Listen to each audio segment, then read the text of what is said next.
Il était une fois une grande bananeraie dans un vaste jardin, à côté de laquelle se trouvait un lac où les animaux et les oiseaux de la forêt venaient s'abreuver. Chaque fois que les animaux arrivaient au lac, l'arbre ressentait une grande tristesse. Ils jouaient et s'amusaient ensemble, se soutenaient les uns les autres, chacun ayant des amis, tandis que l'arbre se sentait seul, sans personne pour lui témoigner de l'affection ni d'amis à qui se confier.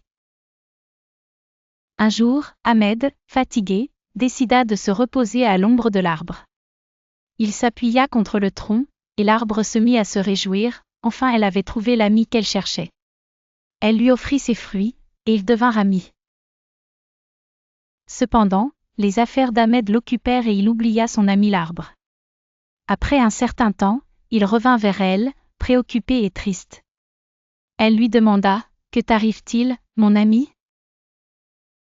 Il répondit : « Je n'ai rien à manger, ma vie est difficile, je ne peux même pas me procurer les nécessités de la vie. » Elle lui dit : « Ne t'inquiète pas, prends de mes fruits autant que tu veux, vends-les et tu gagneras beaucoup d'argent, ce qui t'aidera à vivre. » Ahmed suivit le conseil de son ami, et en effet, son commerce prospéra, il devint un grand marchand, et sa richesse augmenta. Cependant, il oublia son ami l'arbre jusqu'à ce qu'il se retrouve dans une autre impasse. Il voulait épouser la fille qu'il aimait, mais il n'avait pas de maison où vivre avec elle. Il se rendit donc à l'arbre, préoccupé, et lui raconta son problème. Elle lui dit : « Ne t'inquiète pas, mon ami, prends de mes racines et de mes branches, et construis la maison que tu aimes. » Il prit effectivement ses racines et ses branches et construisit la maison où il vivrait avec celle qu'il aimait. Mais après tous ces sacrifices, Ahmed oublia les sacrifices de son ami.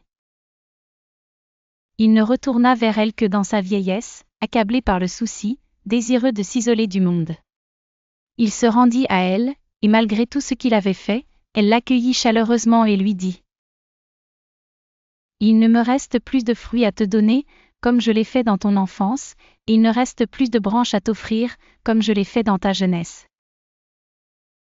Je suis maintenant dans ma vieillesse, qui ne te sera d'aucune utilité. » Ahmed s'excusa auprès d'elle et dit : « Tu m'as fait tous ces sacrifices, et pourtant je t'ai abandonné.